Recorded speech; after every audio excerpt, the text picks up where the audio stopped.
as you might notice, I am not Dr. Sarah Johnson. I'm Joel Hoff, the assistant superintendent, and Dr. Johnson got to get a day off with her precious grandson today.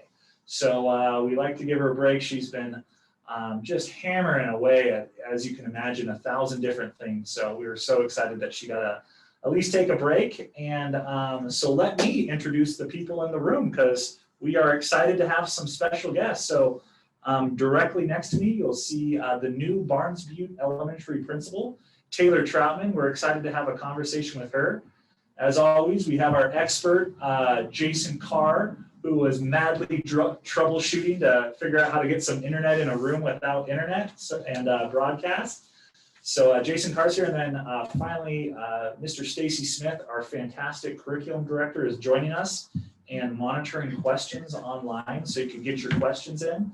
And then we also, some bonus special guests. We have Jim Bates, your Steens Pillar principal, will come in here in a second, and also Kimberly Bonner, the principal of Crooked River. So we've got a great, exciting fireside chat for you. Lots of exciting things going on, and we do have Dr. Johnson here in spirit with her her masked puppet here to join us as well. So I just wanted to start off with just not everyone in Crook County knows Taylor Troutman, our new Barnes Butte Elementary principal. So Taylor, you just want to tell us a little bit about how you're liking Crook County, where you're from, and how things are going up at Barnes Butte. I've been loving being in Crook County and at Barnes Butte. We've had an awesome start to the year. There's a ton of congratulations that go out to staff and families who've made it possible.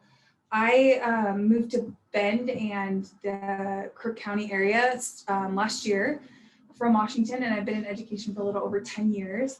I was so excited to join the staff at Barnes Butte and really make this year a fun one. We were going through a lot of transitional changes, and the reopening with COVID is just another thing that we're dealing with. So we're really happy, and we're just so excited to be open to students, and we're looking forward to having all students K-5 in the buildings. Yeah, we're excited, and that kind of brings us to one of our kind of regular things we talk about, which is our weekly metrics. And I'll share those with you real quick here. So as you guys know, every week, the state of Oregon gives us a new set of weekly data that talk about how many COVID cases are out in our county. For last week, we only had 2, which is good news for our K3. It keeps K3s allowed to continue to go. The one drawback in the data was for our 412.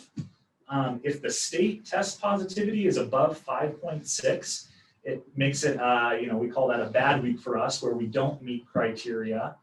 So even though the county rate last week was only 1.9 with those 2 cases, the state rate was 5.6, which then turns that into a week where we wouldn't be able to count that towards meeting for our 4 through 12 students. And that brings up to our first important topic, and I already see a question on Facebook saying, what about this pilot request that came in? So in case you didn't see, we sent out a notice. Dr. Johnson, we decided that we wanted to ask the state for the option to become a pilot program where we would slowly start bringing those grades 4 through 12 students back in, whether it was one grade level at a time or an A-B day. So we asked the state. Dr. Johnson wrote an email to Colt Gill, the Director of Education for the state of Oregon, the Superintendent for the state of Oregon. They said they'll be reviewing that.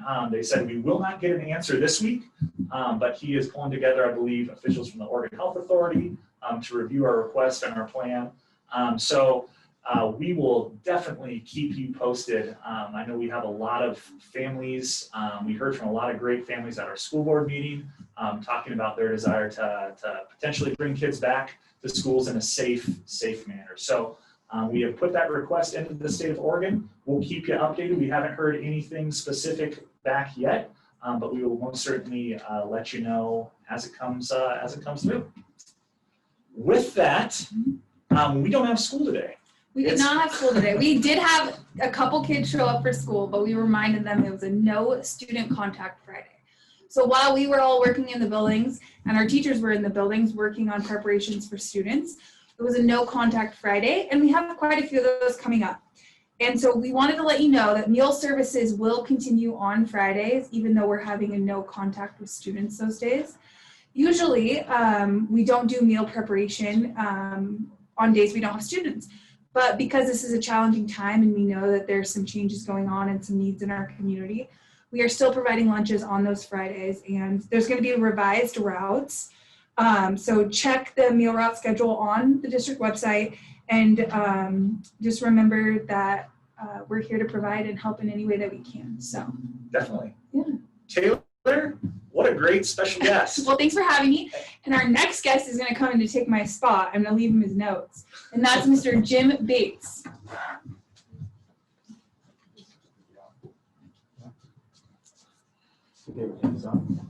Once you sit down, you can take it off. Okay. We've got our distance. Great. So Jim Bates, as though he's probably a little more familiar face than Taylor Troutman for our Kirk County families, but he moved from Barnes Butte and started our magnet school. And I think out of all the questions we get throughout the week, what the heck those dirt mounds are at Steens Pillar on 3rd Street is probably the question I get the most. So do you want to just give a preview of, or tell us a little bit about what's going on over there? Yeah. You know, in challenging times right now, it is so fun to have big bright spots.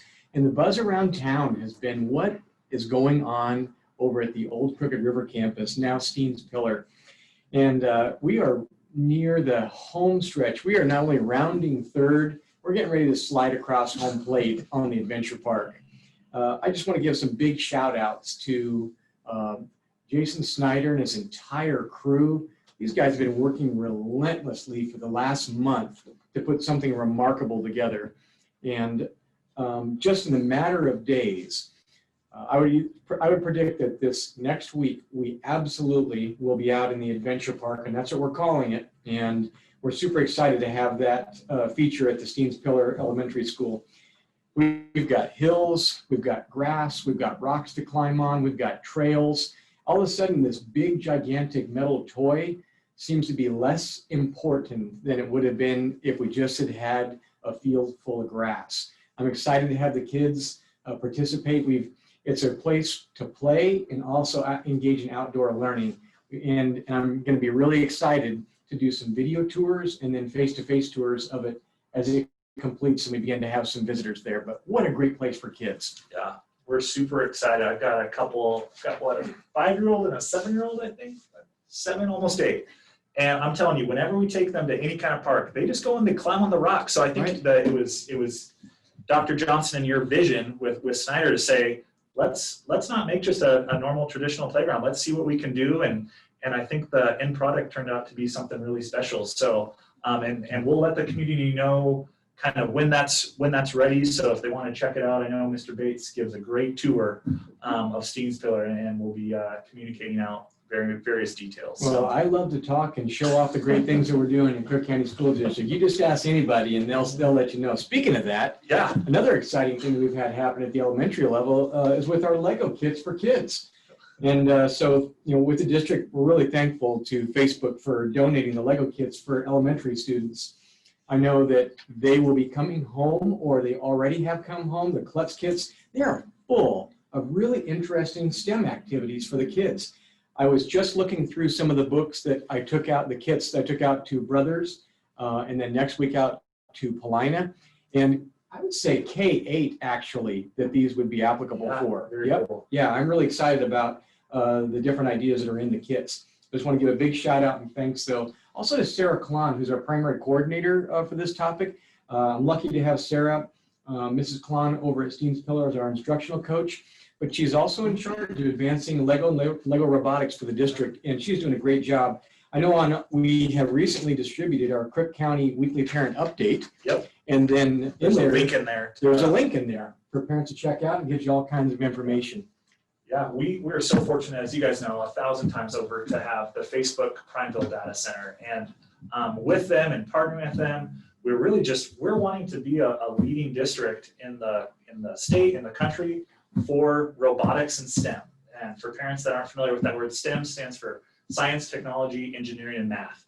And Facebook, with their generosity, has provided these kits. There's a whole K-12 scope and sequence on, hey, if your kid's into robots and robotics and that sort of thing, we're going to have clubs for them, and there's a whole pathway. So even as they become a teenager and beyond, where they're going to be become expert in robotics. So we're really excited about that. Great things are happening in Crook County. For sure. You're going to introduce our final guest. My fabulous colleague, Mrs. Kimberly Bonner, is up next, and I never get tired of talking with her, and I know you never get tired of listening to her. So, Mrs. Bonner, thank you. Thanks, Jim. Mr. Bates is a hard act to follow, that is for sure. He is tough. So Kimberly, you're going to tell us about all the great things going on at Crooked River and all the procedures we have in place, right? You betcha. What a week we have had with the smoke. And I just want to say that I am so proud of the kids in this district. They have done just an amazing job coming back to school and needing to wear masks and then having to stay inside this week because of the smoke. So we're really hopeful that next week we'll have a different experience and the kids will get back outside. But along with our students, we're so proud of all of our staff members too, who are just consistently wearing masks, that are really remembering to stay 6 feet apart, especially for, no longer than 15 minutes, less than 6 feet apart. And the kids are doing such a great job of wearing their masks all the time. It really is just becoming a way of being. And the shields that we provide in the classroom, we joke all the time that we forget that they're on. I can't tell you how many times I've tried to drink my coffee and realize my shield is on. So we just forget about those things, but just couldn't ask for more positive attitudes, or just appreciate parents, appreciate our teachers. Our teachers have never worked harder in their entire lives than they're working right now. Teaching online is way more difficult than anybody would ever think. I've heard some people be like, oh, it must be so great to be a teacher. You just get to sit and work online.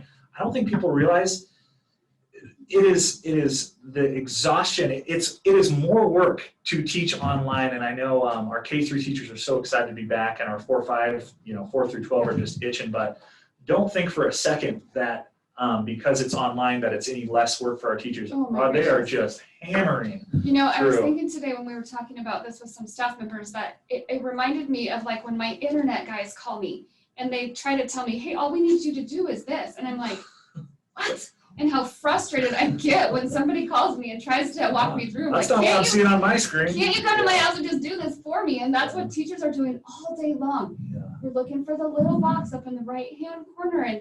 And so everybody just in the situation we're given, we're so proud of every single person. So, Totally. yeah.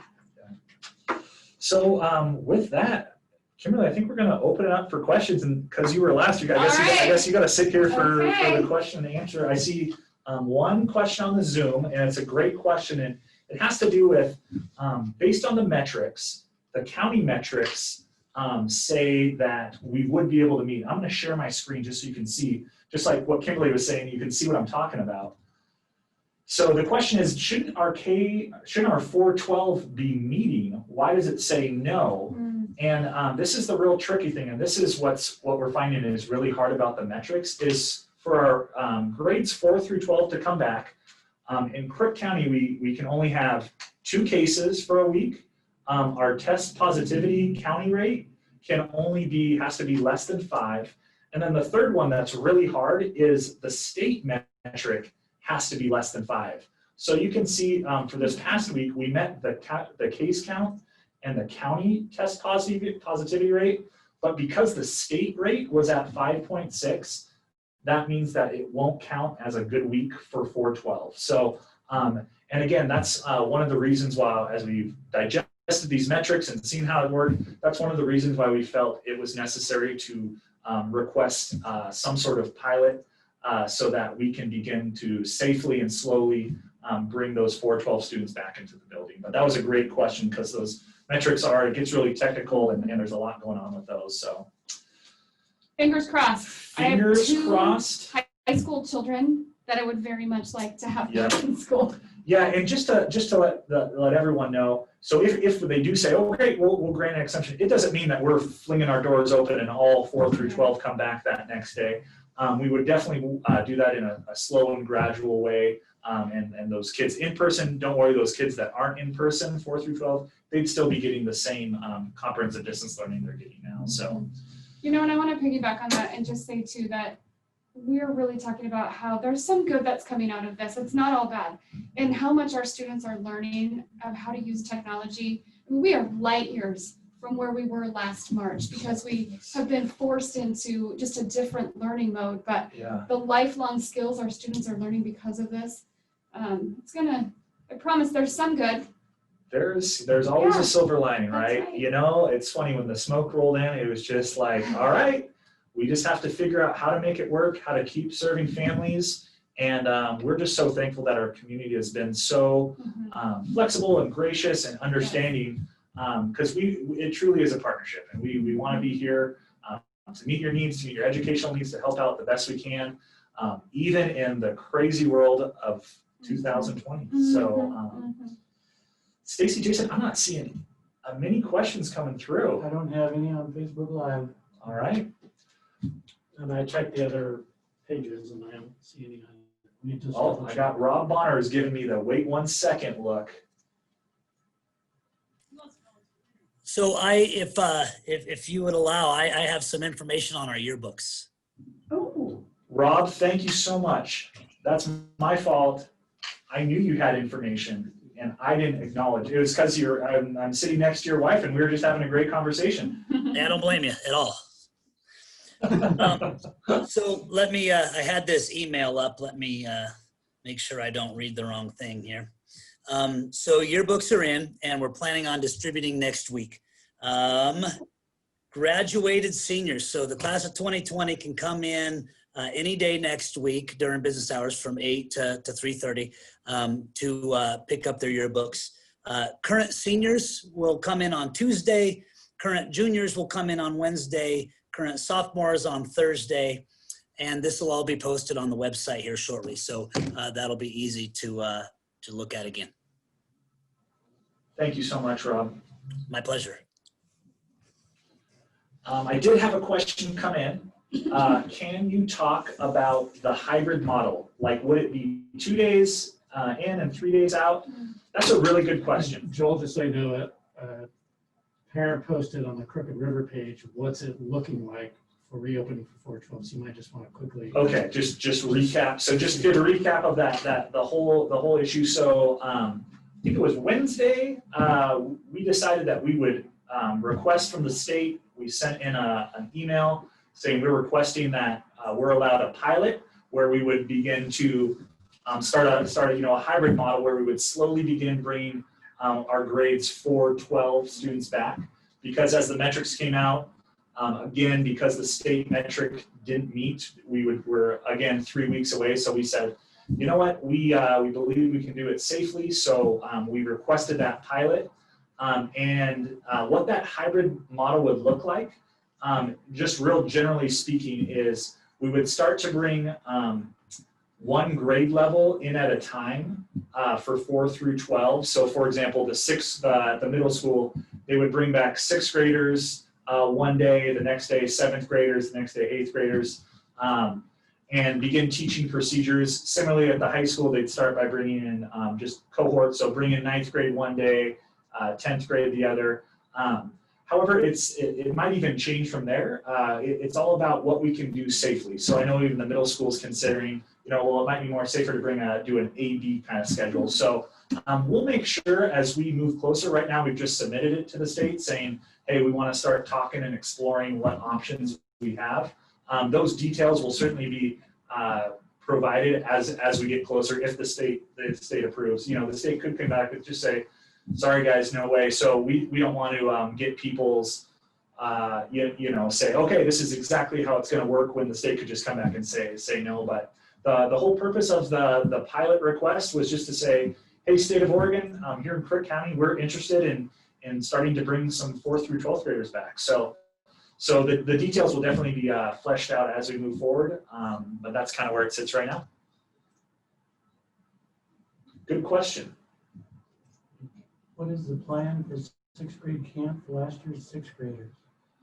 So the plan for last grade 6th graders for 6th grade camp, because I know Kurt, it really is a real thing on his heart to provide kids with that experience. So the initial plan was to bring them back in the fall and try to do a 7th grade camp. with those sixth graders in the fall. Because of everything going on, they're not able to do that, but I can tell you that that doesn't mean it's not going to happen. You know, I know Kurt and his team are committed to getting those kids that experience. So, you know, it might look like 7th grade spring camp, it might look like 8th grade camp, but we can ensure you that we're not going to let those kids go without that experience, and they're dedicated to figuring out how to make that happen. So again, like almost everything in our world, we're just having to take it day by day, week by week, but don't think that that's something that we just have forgotten about. That's something that I know Kurt and his team are still exploring. And once we can make a definitive plan, we'll make sure to share that out. Very cool. That's great. So one of our subs, Colleen Holbrook, Yeah. wants to know what kind of training we'll have available for subs to help them keep our students safe. I love that question. So yep, Sean, Kimberly, you want to take this one? You bet. Our Human Resources Director, Sean Corrigan, is working very hard to coordinate those things.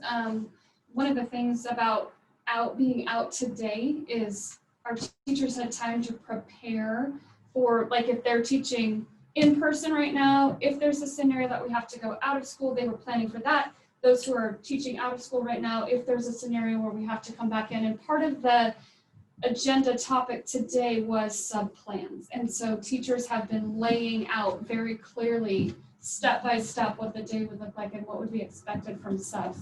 So there's a teacher component to that, and then there's our human resources component to that. So definitely something we're working on. Yeah, and Colleen, if you have like specific sub-protocol questions, I think the best person to talk to, get a hold of Sean Corrigan at the district office, and he can kind of talk you through that so that you get your specific questions answered. You know, and I will say too that on our district website, there's a whole COVID page, and everything that we've done to train people has come directly from that page.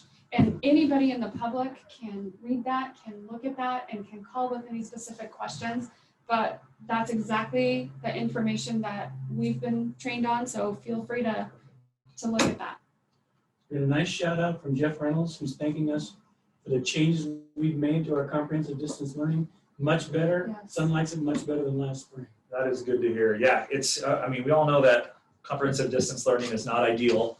And, but we know we wanted to step up our game from last spring. Last spring, we were just kind of trying to get something, you know, as the weeks went by, but we're excited, and we're, like Kimberly was saying earlier, just so thankful that our teachers are just putting in the time and the hours to get good lessons for your kids. And we're glad to hear it's working for people. I was talking to a parent the other day, and I was explaining like what the day looks like for a student who's on comprehensive distance learning. And they said, wait a second, that sounds like my kids in school, but they're just online. And I said, exactly what we're trying to do this year. Last year, we were just kind of blindsided by this, and we did the best that we can or could. Right now, we have plans in place, and it's going so well. And even as a mom, like I already said, of my high school boys, I am so impressed with the learning that's happening and the things they're doing, and just the lingo in my house about Google Classroom. And my son was telling me about an app, and I was like, that's a thing? Yeah. Okay. We're all going to be better with our computers after this, that's for sure. They'll be teaching us a lot for generations to come. Yep. Colleen, Sean Corrigan, not Jeff Corrigan. So Colleen, you can get a hold of Jeff Corrigan, call the district office, get a hold of me. I'll set you straight. Don't worry, we'll help you out. Did I say Jeff Corrigan? I don't know, but we'll get you, Colleen, we'll get you straight.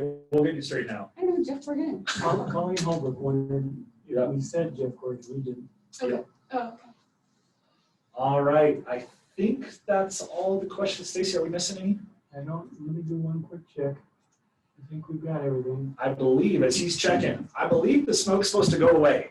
Oh, So- and Joel. that Now you've done it. knock on wood. I hear it's left the valley and that there's rain coming. I'm hoping that by Saturday night, we're all able to look up and see some blue sky. All right, Joel said it. You heard it here first. I'm not a licensed Shooting stars weatherman. on Saturday. Colleen says thanks, she's got it, and there are no more questions. And Kelsey on the Crooked River page said thank you for answering my questions so thoroughly. We try. We certainly try. As always, Thank if you. anything comes up, give us a call here. It's always best if you can call the school, if it's a direct school question, but if you're having any trouble that we can help out with, we're always here to help at the district office. We miss Dr. Johnson, so we're sorry. I'm kind of the boring one out of Dr. Johnson and I, so it's kind of a step down in terms of entertainment value, but I'm glad we had some good guests to pick up the fun. So thank you, everyone. Have a great weekend.